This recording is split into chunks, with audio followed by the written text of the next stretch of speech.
I'm here, running like the proverbial chicken, but here I am, so huzzah! I don't know if this will work, but we'll see what happens. Good afternoon, good morning, good evening, wherever you are. It is Thursday, and this is ADRAMADA, another Dave Rush Ask Me Anything. Digital Alchemy. Man, I had this brilliant idea for that change, and I've totally forgotten it. It's probably one of those ideas you get in a dream that seems like a brilliant idea in the dream, but then... Anyway, come for the shirt. Can I get the shirt in view today? And then you will understand why my post a little while ago, you'll figure it out from that, what that's all from. So I am your host, the aforementioned Dave Rush, also known as Commodore ADRAMADA, making you the ADRAMADA Armada. So glad to see you here. We're here because we love tech, and man, plate full today. Will we get through it? I don't know. I'll try to be a good guy. I just overfilled it, and I'm just no good at editing in real time. I got to cut this. Oh, I got to stretch that. It's just not my thing. I need to get better at it, but I only do this once a week, at least with you guys. Today, as we record this live, is Thursday, April 11th, which means a couple days ago we had a total eclipse cross from South America over Mexico, Texas, Arkansas, worked its way up to Ohio, Buffalo, and up into Canada, Quebec. And not much of it was visible. Cloud cover along a great deal of that path. I saw Cleveland came out with some pictures. Mexico came out with some good pictures. Here's and there's, but man, there just wasn't much out of Texas. Mike went up to Arkansas to view up there, and I haven't seen or heard any output from him. So I don't know what happened. Well, I'll tell you what, there are online, right? If you go to any social media platform, you'll find 5 billion photographs. Everybody from artsy to really crappy and everything in between. NASA's happy. Of course, they had all kinds of stuff watching it from all kinds of places. And you know what? Fun and interesting, and I love it. And by the way, we were like beyond rained out here, and too many things to do, so I didn't travel anywhere at all for all my good plans. NASA is getting ready to put up a new satellite that's going to be a sun watcher. There's sun watchers up there already, and they all use a similar technology, but basically you've got a satellite here with a camera facing you, and then on a couple of stringers there's a circle, an eclipse, a little fake moon in front of it, so that they can just watch Corona all the time. So that's going to be a neat thing. And they won't need us on Earth to take pictures of it, or even them on Earth. They can just watch it real time, all the time, 24 hours a day.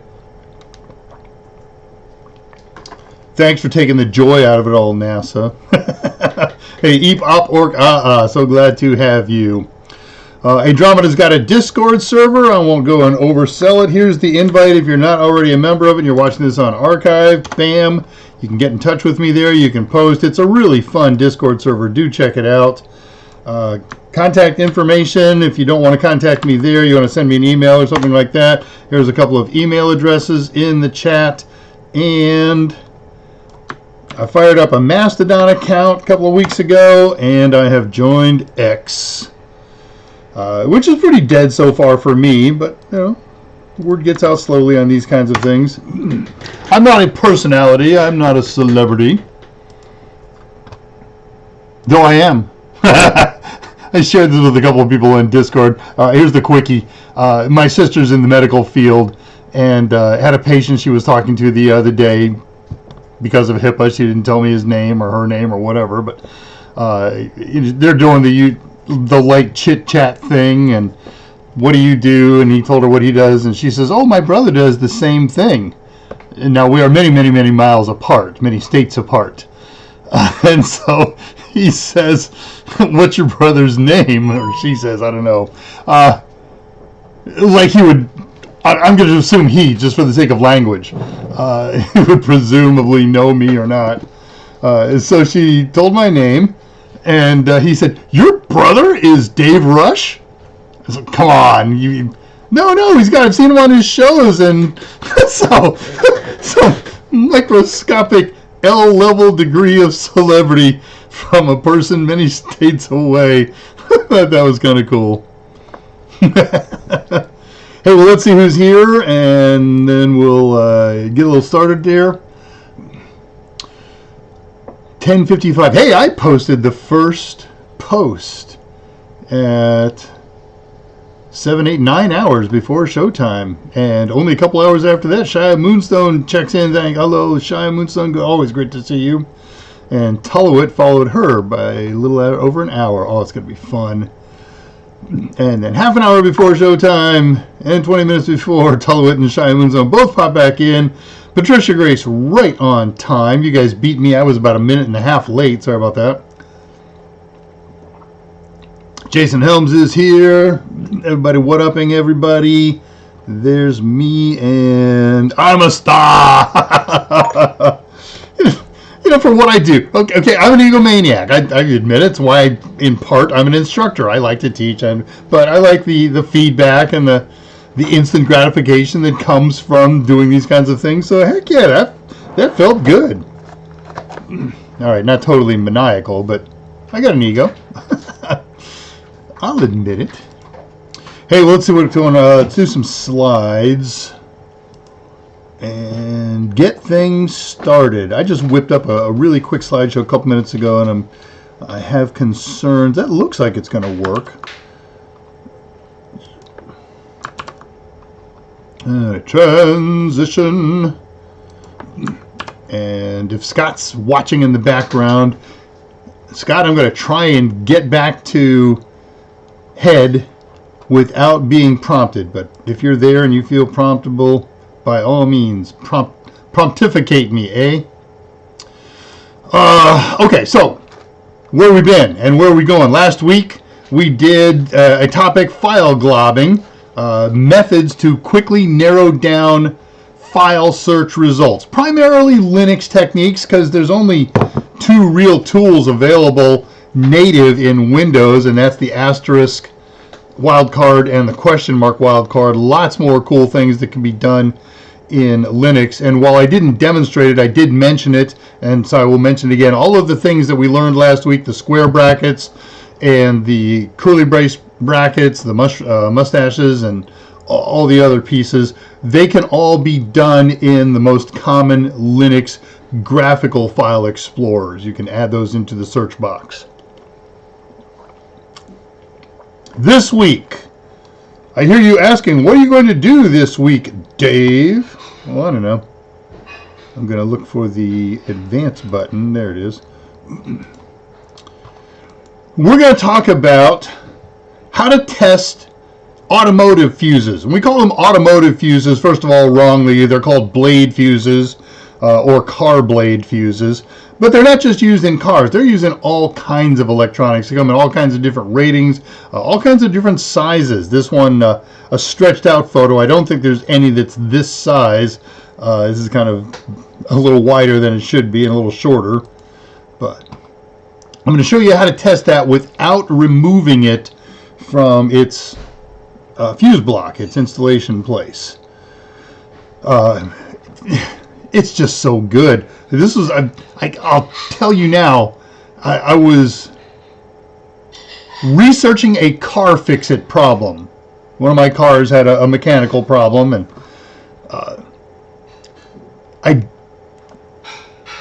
it came down to the point that I didn't know for sure if I'd fixed it. I made a fix, and the code didn't clear, and I tried a couple of different things, and I got to the point that says, well, okay, it looks like what you have to do is go use the same piece of equipment that identified the problem, and it can be used to clear it. And so, but they said, if it's fixed, you'll still have that warning there, but it's fixed. It's okay. Nothing bad's going to happen. And it said, but if you didn't fix it successfully, it may be because it's not getting power. check the fuse that feeds the power. And I'm watching videos on how to do this, and I saw something in the video that one of the operators did, and it was oh my gosh, you can do that? My whole world exploded. I splattered my brain all over my face. It was awesome. So I put a little time into it and did some fun and some checking and said, I have got to share this. Is it a hack? If you don't already know about it, heck yeah. For the people who do this all the time and work on cars for a living and work on the electrical systems calls, I'm sure they're looking at me saying, that's not a hack. We learned that in basic school the first week, but whatever. All right, next. You've all seen this. You've seen it in movies and on television, and sometimes we even get to see it live. Birds all get together and they fly in these marvelous patterns, and scientists tell us that it's an evasive flock technique to confuse predators. Okay, well, I ran across something the other day with a word that describes what this is called. It's called murmuration. There you go. M-U-R, murmur. Just like you spell murmur. So murmuration is birds all flying around in sync in an evasive technique. I went down a rabbit hole. I was just thinking of something out of the blue, and I thought, hey, I wonder about this. And that was murmuration. I was waiting for Tullowit to be all over that. First of all, to say, well, duh, everybody knows it's murmuration, because Tullowit has the largest vocabulary of almost anyone I know. Possible exception, Scott. And I wouldn't put them head to head because I think they'd come out with axes. Anyways, I was doing something about some state or another, and I said, wow, that's got a lot of syllables in that name. And then I wondered to myself, what's the breakdown of states by syllable? I'm not going to give these all to you, but I gave you a map just to kind of help trigger your memory. Scott's older. He remembers words that we don't use anymore. Scott, I hope you watch this on replay if you're not watching live. Anyway, two-syllable states. How many did I didn't write down the quantity of these. I have to count these. 1, 2, 3, 4, 5, 6. There's only 6. There's 7. No, 6. There are only 6 states with two-syllable names. There's a bunch with 4 syllables. Now I have to count them. 1, 2, 3, 4, 5, 6, 7, 8, 9, 10, 11, 12, 13, 14. West Virginia, number 14. And if we accept West Virginia as having 4 syllables, and Pennsylvania, right, the N-I-A, is 2 syllables, then we must accept California as a 5-syllable state. I think it's a 4. I think it's California, 1 syllable. But there are 4 5-syllable states if we include California. 3 syllables, there's 25. Think about them. There's one syllable state. And so I leave that to you as my trivia question of the day. And somebody pops up there, you'll know. I'm not going to say right or wrong. There you go. Bingo. I knew Tullowit would know that. I almost put a restriction. This is Tullowit, you can't answer it, but tough, right? All right, let's go back ahead here for a second and set up another slideshow. This one.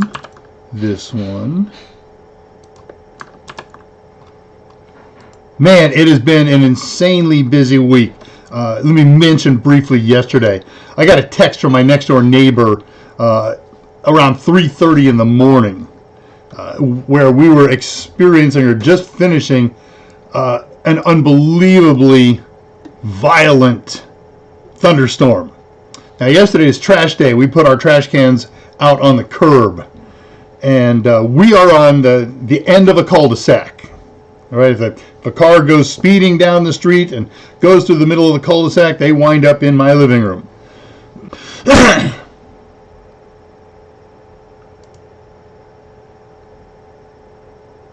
All right, we're back. OBS. I should never, ever, ever change anything, right? That's the bottom line. Nonetheless, so it's been an insanely busy week. So I got this call at 3:30 yesterday morning that all the debris from all the garbage and whenever these things happen, we get tree debris, and it clogs the storm drain, and water rises fast. So it got up to the bottom of my door sill on the lowest car in my sloped driveway. So I'm out there in tennis shoes that didn't survive that trip for about an hour as we raked out the cul-de-sac and got garbage all back in all kinds of cans. Nobody knows whose or where, and of course the cans were full. And well, I had a gig yesterday to boot, and I thought, well, I got to get a little more work done, so I'll just stay up. So I was up from 3:30 yesterday until I collapsed about a little after 10 p.m. last night. Not my usual way. But I had a gig. It was really cool. It was a semi-short notice gig. I was a subcontract on this one. Some company calls me up and says, hey, can you do stages for us hour away from your site? Sure, I can. And then 2 days ago, they called me back and said, hey, we can't do our part of it, which is PA and audio engineering. Well, we'd talked earlier, and they knew I could do it. I was going to be out with it anyway, so all right, let's pack up some PA gear and mixers and things like that. Okay, cool. So I went there and I set it up. Didn't take too long to set up, about an hour and 45 minutes. And then the contact there said, okay, well, when are you going to start? When am I going to start what? The question is, when are you going to start? I'm supposed to audio engineer, I was told. Oh, no, they're supposed to DJ. Well, I didn't bring DJ gear, but I had a phone with about 1,000 songs on it, and I had an interface to my mixer, so I wound up DJing for 3 or 4 hours. And then the pack up, oh my gosh, it was so windy. I only had 3 stages, and in a no-wind situation, that's about a 10-15 minute pack up. I couldn't do it. I took it out there. It just blew all over the parking lot. I had to recruit one of their guys. Oh, by the way, it was a grand opening of a Home Depot. The very first customers ever came in right after their little in-house presentation that I was DJing, and I thought what was really, really cool about the whole thing, it was a nice affair, and everything was lovely, and people were nice, and a great show, but they have a clearance rack. The store has never been open a day in its life, and they have a clearance rack full of stuff that's already discounted. That's just marketing to the nth degree, right? All right, so what are we looking at here? Last Tuesday, I went down to the area of Space Center Houston, Webster, League City. I had lunch with our old friend Doug, and then he took me on a tour of some NASA stuff and some of his company's support stuff. Man, good stories. I'm going to have him on in the next 60 days, probably much quicker. Scam. Absolutely. So this is the NBL, the Neutral Buoyancy Lab, which you will know as, and I knew as, the big swimming pool. They put people in their suits and they go swimming in what is effectively a zero-G environment and practice stuff that they're going to do. Take, for instance, okay, so here we are. This pool is just to the left of the slide we were just looking at, and what you can kind of see here is some of the modules, obviously waterproof and not fully functional, of the International Space Station in the water. I'm not going to describe all this. There's all the participating companies. We're looking above the pool now. Did these all not come through? I had a lot more pictures of that. There's some explanations of what's in the water, and it's not always all in the water. This is a camera underwater showing they're doing some kind of setup and configuration for an upcoming water walk, not a spacewalk.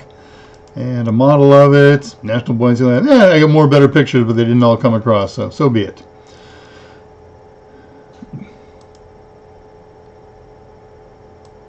Okay, they're coming up out of order in this thing.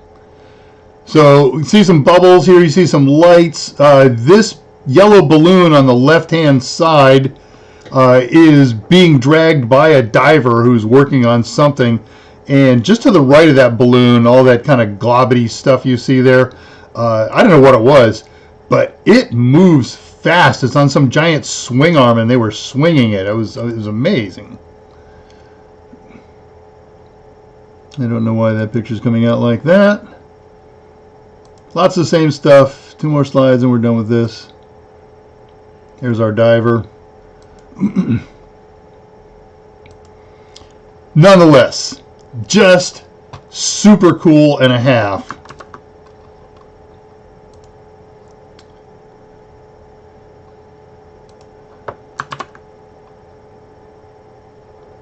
Stand by.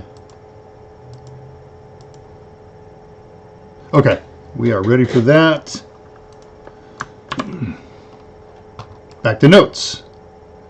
All right, notes is ready for news. Let's see what else is going on here then before we start tech news of the week. You have boofgaffering.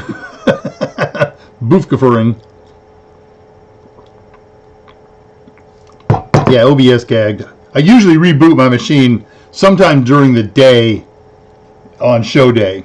And I didn't today because I said, you know, I just did an OS update 2 days ago, 3 days ago, something like that. It doesn't need to be rebooted again. Wrong. Clears the other stores. No, I think, yeah, who knows? Why not? But no, I don't think so. That feels like marketing. I do know that they do clearance things of stuff in the store. I shop at the clearance area of my local Home Depot regularly. All right, well, let's see what's in the news this week then. There's some interesting stuff. This is the second big attempt at this. Did I put the years for this? Nah. Some years ago, I'm thinking like 17 years ago, the city government of Munich said, we are tired of paying Windows licenses, and at the time they weren't charging licenses for using Microsoft Office products, so that's since changed, and they said, we are converting the entire Munich city government to Linux. And they did. And it stayed that way for about 4 years. It was an okay experiment, and they turned out that money-wise it was break-even, support-wise it was a little more challenging. There was some benefits, but Microsoft basically went to them and they, with a little egg on their face, they said, please, we want to be your operating system and your utility program of choice. We will give it all to you free if you will switch back. And they said, free? Yeah, we want support too. Yeah, whatever you want. Okay. So the Munich experiment, long time ago, and it's gone. Well, here comes the German state of Schleswig-Holstein. And they are changing, not operating, well, yeah, both. They're changing from Windows and Microsoft Office to Linux and LibreOffice. Affects about 30,000 employees. This is cause for rejoice among Linux desktop fans. And so we'll call this the Great German Linux Experiment number 2. What are we using in this decision? Not their cabinet said they're making this decision not because of Linux and LibreOffice's technical superiority, but because it values digital sovereignty. I have no idea what that means. You're going to like this next one. I sure do. Really, I do. Image slides. There we go. Do you see any difference in these two images? Besides the fact that my head is covering his head. Visually, there is no difference to the human eye when viewed on a computer or when viewed on a printer from these two images. However, image number 2 has been poisoned to AI. Training AI to understand images is not a visible process. It gets fed vast arrays of numbers, and out of those numbers it identifies patterns and labels them as objects or partial objects. And in this way it can generate images from speech prompt using pieces of patterns from existing images as a basis to create new images. This, understandably, is alarming to copyright holders of images. We've talked about this in the not too distant past. Enter Nightshade. Nightshade injects numbers into image files that don't impact it to the visible naked eye on monitors or things like that. It doesn't negatively impact viewing programs and printing programs and things like that. But these things that they've injected are arrays. In this particular instance, you're going to see it's chunks of arrays that come from cat face pictures. So this AI is being trained, and it says this is a person of a particular orientation, and orient's not the right word there, region of the world, and he's seated and he's looking upright and his hands look like this and he's wearing a jacket and get the idea. But also built within all that is this sneaky cat code array. So our AI says, okay, I understand the description. It's a male and he's seated and he has thumbs up and fingertips together, and he sees those cat code in there and incorporates that into its understanding, so that when comes time to generate images and he draws on his database, this is literally one that they did this with. It was trained on the images that we just saw, and then it said, okay, do a recreation of the Mona Lisa from your own interpretation using the information that you have been trained on, and it came up with this.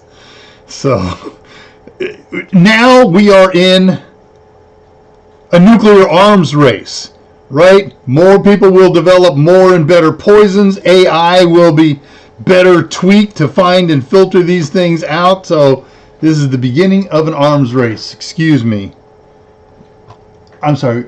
Oh, you're bailing? I just wanted to let you know be gone. Sayonara.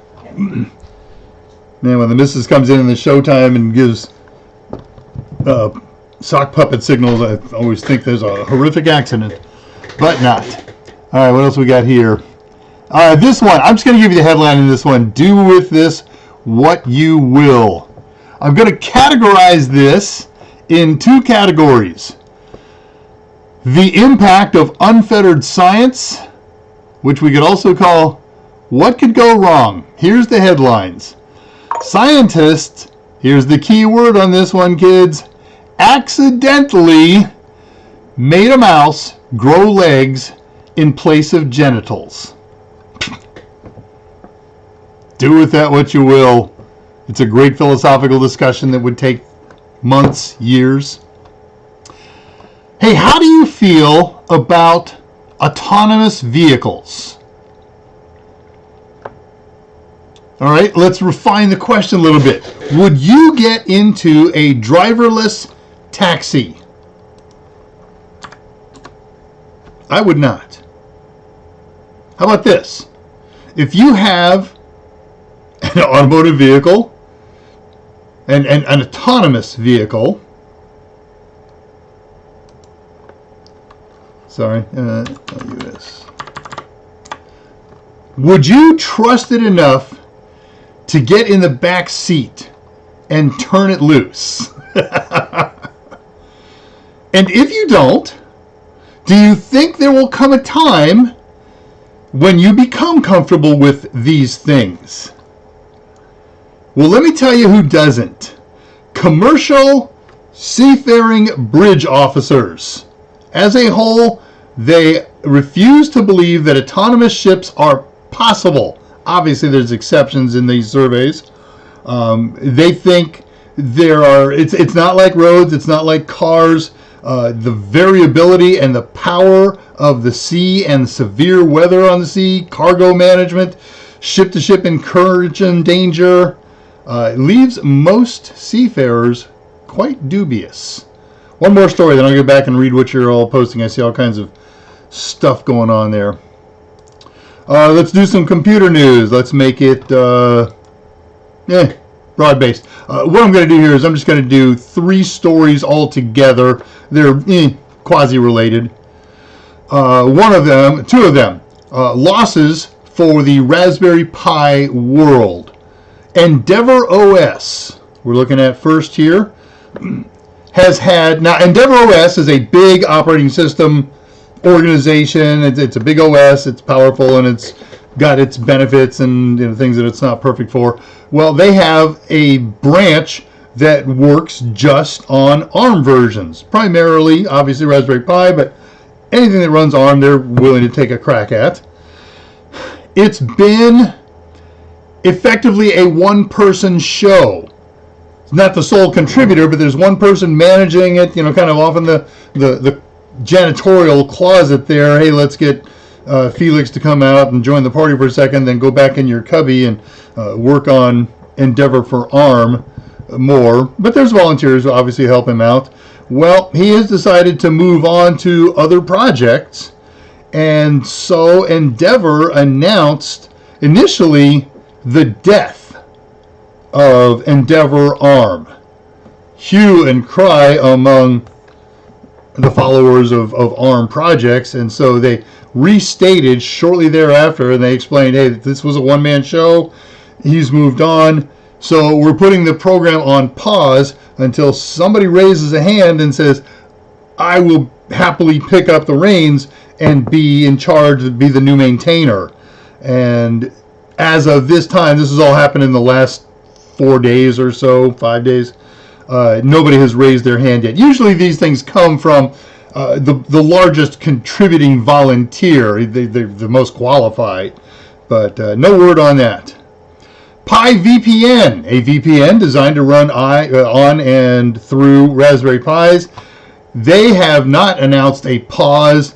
They have released its final version and announced that the product is shut down. So there you go. And the final version had a lot of meat in it. So it's an interesting thing. Kodi. We did a show on Kodi and Plex. Actually did a few shows on them together. Kodi is still going fine. They are not shutting down.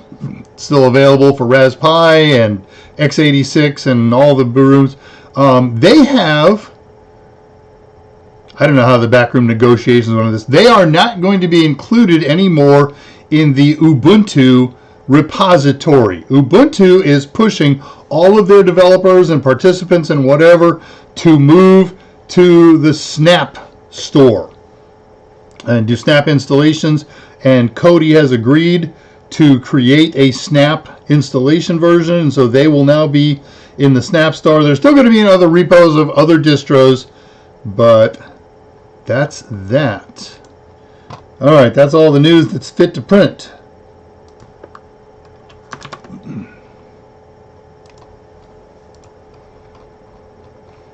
All right, let me queue up my project discussion, and we are just in time for that. Let's see what's going on here in the magical, mystical world of chat, and then we'll talk about today's thing. Okay, there was a lot going on here.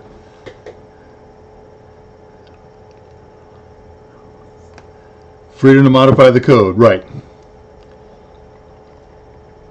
It's what I use. I use Word, Excel at work, and Calc's a little clunkier, but overall I have really come to enjoy LibreOffice Writer.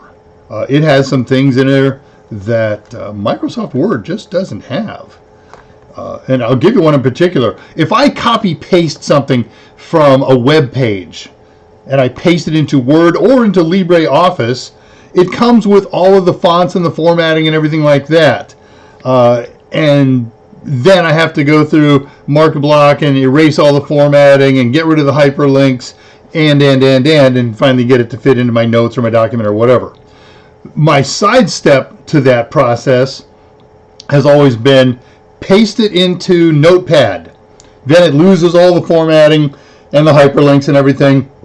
And then copy paste it out of Notepad and into my document. Ugh, still not pretty. Then I accidentally discovered in Writer that instead of doing Control V, you can do Shift Control V and you get a number of paste options, and one is unformatted text. So now it adds one more finger. It's not even one more keystroke. Shift Control V, click, I guess. Yeah, by doing Shift, it does add another keystroke because a menu comes up now. It says, what do you want to do? And you click on unformatted text, but that's just been a blessing and a time saver for me. Love that. And maybe that's in Word, but it wasn't last time I used it last year. So they're finally getting to the AIs to realize the overwhelming majority of humans only have 5 fingers. The meow and Lisa. I can't believe I spoke that out loud.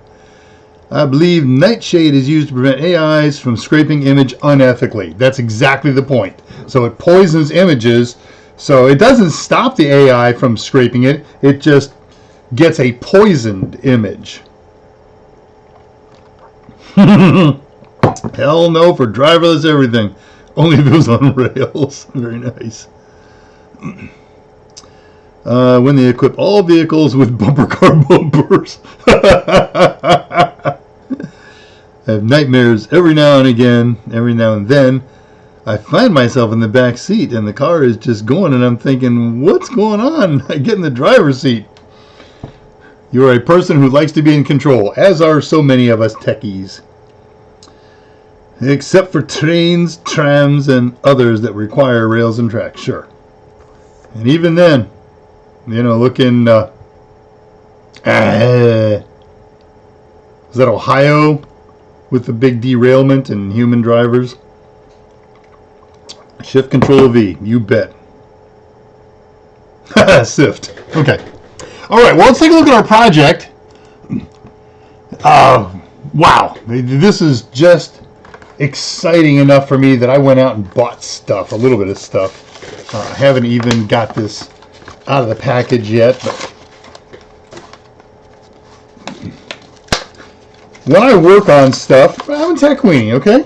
I'm trained in electrical engineering and physics, and so I want real tools. And I have seen people use tools like this in the past, and I have scoffed, and it's totally wrong on my part. Because it's just so practical. You don't have to dig out a meter and do all the things and select ranges and select the right modes. You can just do that for a certain kind of task. And if you do that task frequently, they're great. There's a time and a place for a meter. Historically, if I'm going to test a automotive circuit breaker, it's not a circuit breaker, it's a fuse. Here's one. I remove it from the fuse block. Hey, we need a fuse block. I just happen to have one here. So here it is in my fuse block. It's under a cover. I open the cover. Now I have car soot all over me. I remove it. It is not holding firm in there. I just bought this today and I haven't tested it yet. There we go. So pull that out.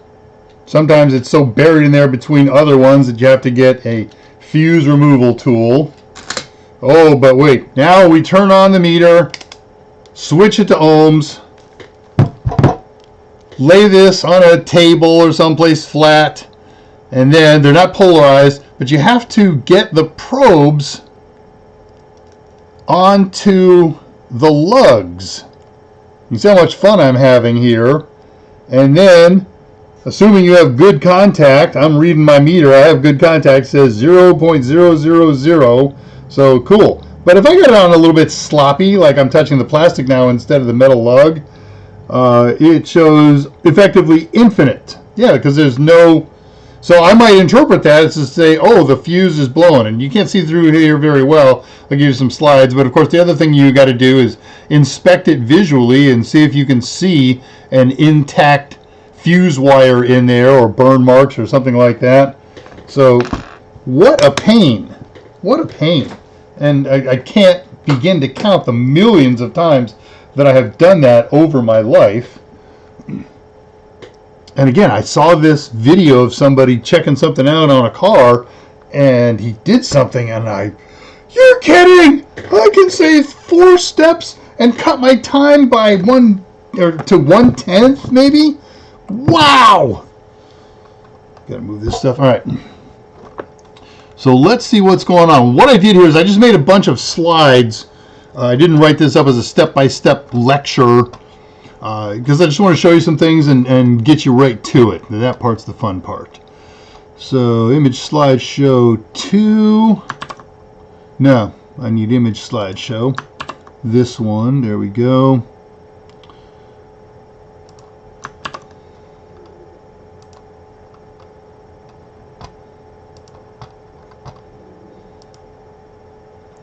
So here is a typical fuse box that you might find in a vehicle.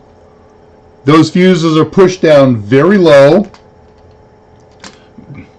They're tough to grip, and so oftentimes somewhere around these fuse boxes there's a little tool that you can reach in there and grab hold of a fuse so that you can pull it out. But it turns out, whoops, there's a better way. So there's the fuse box that I just showed you a little differently. This one's a cool fuse. This is for doing your own projects. It's not what you find in a car. And these things have something that you don't find in the car versions. You see in between these fuses, there is a little red LED right beside each fuse. If the fuse is blown, that LED goes out. Plus, of course, like this system where there's no power to it. But those aren't built into cars, so no help there. Oh, I wanted to show you. That's right, we'll do it this way. So these are typical car fuses. They're called blade fuses, sometimes car blade fuses. And they're not just used in cars. They're in all kinds of electronics, including networking gear and computer gear. And what I'd like you to note on here is, let's look at this yellow one, lower left. In the middle of all that translucent plastic, you see kind of an S-shaped wire. That's the fuse itself.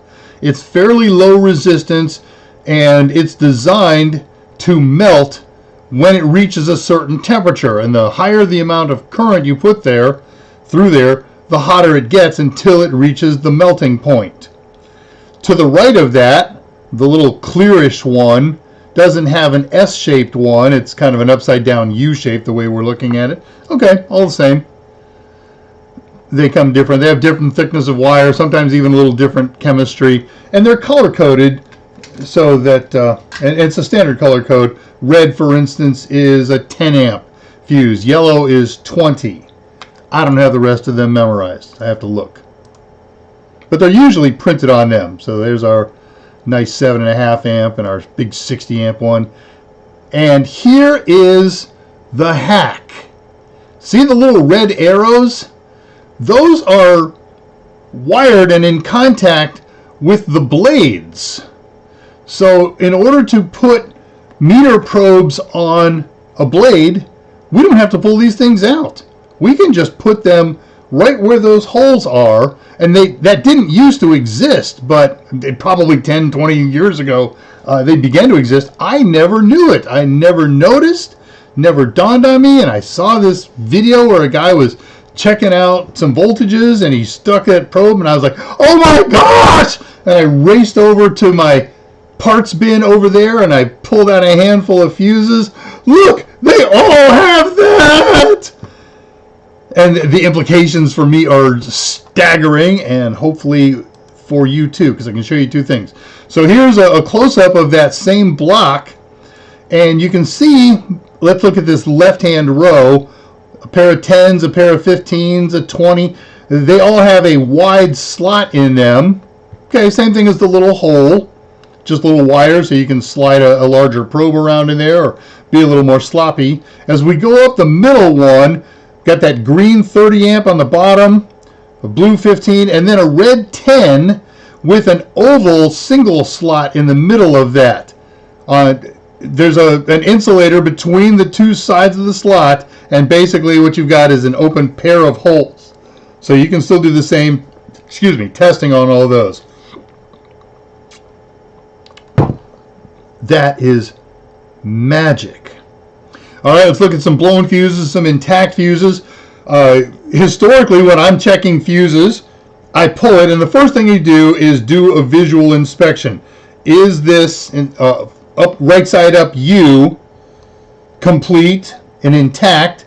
And you can see over here on the left-hand side, there might be a thin wire going across there. Also on the left-hand fuse, you see up down toward the bottom, the circles on the bottom, they are dark.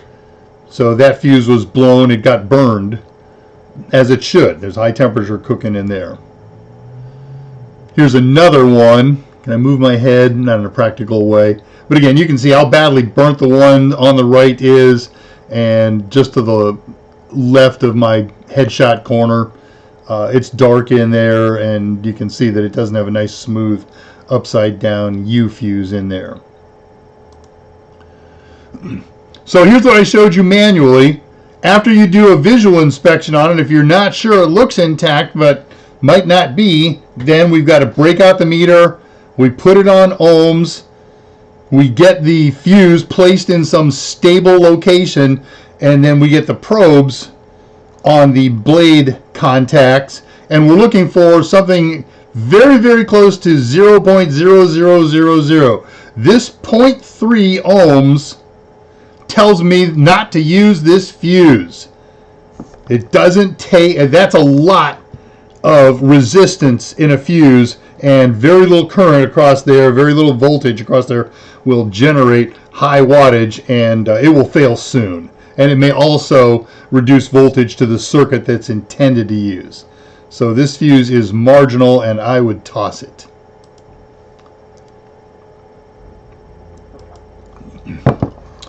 Now I want you to see how all fuse boxes work. And then I'm going to take you back to head on here. So we've got a place for 12 volts to enter, in my drawing here, the top of the fuse block. 12 volts is coming from the battery. There's 12 volts, 13.8 volts if you like, coming from the alternator directly to the fuse box, or through the battery to the fuse box. Okay, so then we take that 12 volts and we feed it into one side. Let's work with the upper right hand corner fuse slot, and it feeds to one side of that fuse slot. And then coming out of the right side of that fuse slot is a wire that's going to go to a device, whatever that device may be here, the hexagon that I have, and something that controls it, turns it on, turns it off, gets input, gets output, whatever. And to complete the circuit, it has to go to ground. So we take our alternator and our battery and we hook it to the engine block or the car metal chassis, something like that, and we do the same thing. We can even do it with the negative battery wire. We do the same thing with all of the devices that get powered. So how much power, how much current is this thing designed to draw? Let's say 5 amps. Can it tolerate a little bit more without being destroyed? Yeah, it can tolerate 8 amps, 9 amps, 10 amps, but its design max is 5. So we might put in a 5 amp fuse in that fuse slot holder, or maybe, let it deal with a little bit of a spike, and okay, I'll let you go to 7.5, I'll put a 7.5 amp in there. So that's the deal. We can set up all of these fuse blocks, and these things come in 2-fur blocks, 4-furs, 6-furs, 8-furs, 10-furs, and much, much larger. This little one that I have in my hand, let's go to head here for a sec.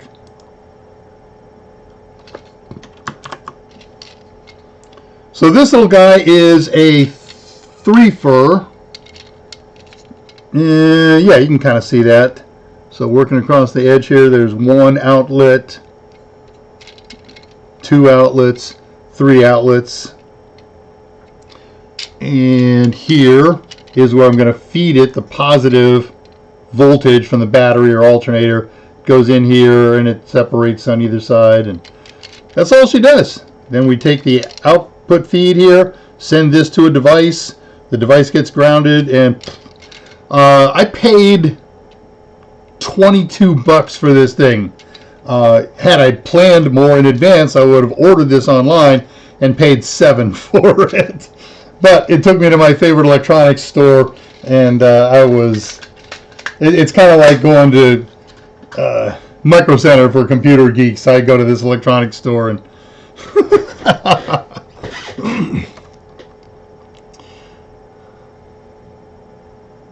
I never did transition for that, and that's all right. So here's a little close-up of how we would test this in circuit. First of all, you have to have voltage going to and through the fuse. So we're going to envision that this thing is getting power to the fuse box from, it doesn't matter, let's say left side. And so I'm going to ground my black wire on the meter to the body or to the negative terminal of the battery, and then I'm going to take that positive probe and I'm going to put it in either side here. That's the kind of cool thing. If the fuse is working, both sides will show voltage, 12 volts. If the fuse is blown, one side will show 12 volts, and that will be the side that's getting fed positive voltage, and then the other side, let's say the right side of this 10, that will show 0 volts. There's no positive voltage coming through there. That's the hack. That's the whole point of today's little presentation.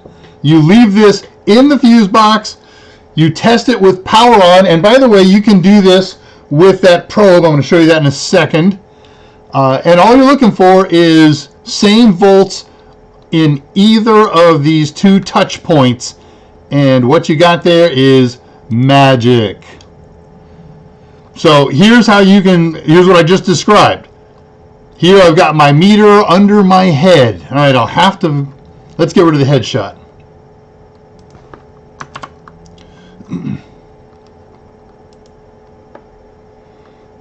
All right, so I got my handy dandy meter set on volts. I'm going to ground one side of it to the right side to the battery terminal or to the car chassis or whatever, and then I'm going to put the positive probe on the feed side of the fuse blocks, and it's going to say 12 volts if there's power in the battery or if the car's turned on. But now when we move to the other side of the fuse, is current flowing through the fuse? If the answer is same voltage, it's a good fuse. The fuse isn't blown. But if it's 0 voltage, then the fuse is blown and we got to replace it. Now we got to pull it. You can do this exact same trick with this. Let me use a headshot here. I'll show you the live one. So you can take a probe like is pictured on your screen, and even though that wire is red, this just disturbs me. That was the picture that I came up with. You hook that to ground. You hook that to the negative terminal of the battery or to the chassis, and then the pointy end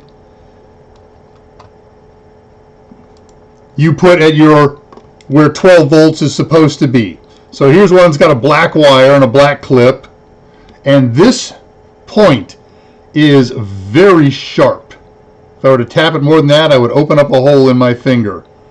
And that's a good thing, because you got to get into tight spaces sometimes. There's a little plastic cover on that just to make life easy and safe. All right, almost done. How are we doing here? 4 more minutes. Perfect. It's going to work out brilliantly. Here we go. These other two slides are what you do to check the fuse in place. Silly man. Let's get rid of the headshot. Transition. I want to test this without the battery being connected, or it's dead, or the car isn't running. That's fine. You take your meter, you set it to ohms, and you just use the test points on either side of the fuse. If it's 0 ohms, the fuse is not blown. If it shows infinite ohms, the fuse is blown. So I can do this with or without power on the car and do all of my testing, and that, my friends, is magical. Hey, well, that's our handy dandy little hack for the day. It means so much to me. By the way, I fixed my car. The problem was the original diagnosis. I had to replace an electronically controlled valve called the canister vent valve on a really big engine. The shop quoted me an hour labor, that's $140, and $52 for the part. So what I did is, and that was after I found out what we believe the problem would be. I drove over to AutoZone or O'Reilly or something like that. They'll read a code. They read it and they said, "Oh yeah, it's your canister vent valve. Here, we got them in here for $40." That's okay. Well, I'm going to check online. So I went home, ordered one for $21, watched a couple of videos on how to change it. All the videos take literally 2 minutes. I have the rush multiply by 3 rule. However long it should take, it's going to take me 3 times longer. So one dry day, I got my courage up. I think it was last Sunday. And said, well, I'm going to go out there and do it. 2 bolts, one to remove an engine cover and one to detach the valve. 1 electrical connection with 2 wires in it. And 1 hose connection. Push in a release and pop it out. You unbolt the thing from the unit, from the engine, pop in the new one, screw in the bolt, put on the 2 connectors, put on the engine cover, and fire up the engine. And that indicator was still on. So I look online. Oh, you can clear the code manually if you disconnect the battery for half an hour. I hate doing that because you lose all your radio stations. But fine. Disconnect it for a half an hour. Fire up. Watch some more videos. Oh, that one's got to be cleared with the same scanning tool that checks it out.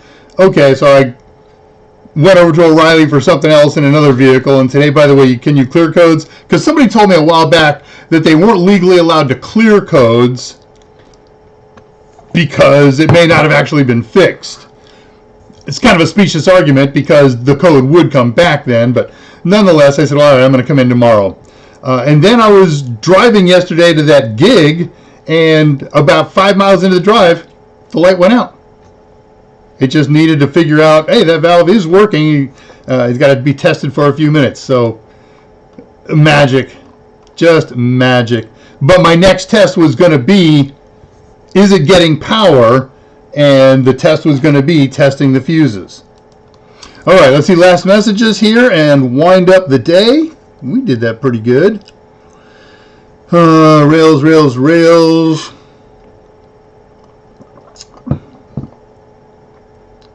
Oh, that was it. No new comments. All right, guys. Well, another week behind us, as ever and always. I cannot thank you enough for turning up. Next week's show, Greg Soul from SOWELL, from CIQ Rocky. I don't know which side of the house. CIQ is the support arm. Rocky is the operating system arm. Rocky is free. Support is not. But what they do for in the support world and what they create is just incredible. All their products are free. Ascender and Werewolf and Mountain. Wow. So we're going to talk to Greg about all kinds of things like that. Tomorrow morning, 6 a.m., I am launching to Austin for 2 days for the Texas Linux Festival, TXLF. And I will take a phone and a laptop and hang out at my kids' apartment in the evenings and do all that happy stuff. So I will have much to report on then. I'm going to see Greg, visit with Greg there face to face, and lots of other fine folks, get some pictures, talk about some products, and we'll see where that leads us in the futuri. Man, I miss Alex. Somebody get hold of Alex and tell her to start turning up again. She's important to the show. Okay, shall we close things up? As ever and always, first of all, thank you all for coming, and those of you who aren't here live, understandable, but try and make it, man. It's a good show. I want to hear lots of feedback. We got good turnout today. I wish you all a great rest of the week. Take care of each other. Take serious steps to stay healthy. And if at all possible, call or visit your parents. Of course, never forget, technology is great, but the greatest resource we have are you and I. And with that, Good night. I'll see you on ADRAMADA next Thursday and on the other platforms I'm on. Until then, remember, how you do anything is how you do everything. Eep, op, ork, ah. There it is.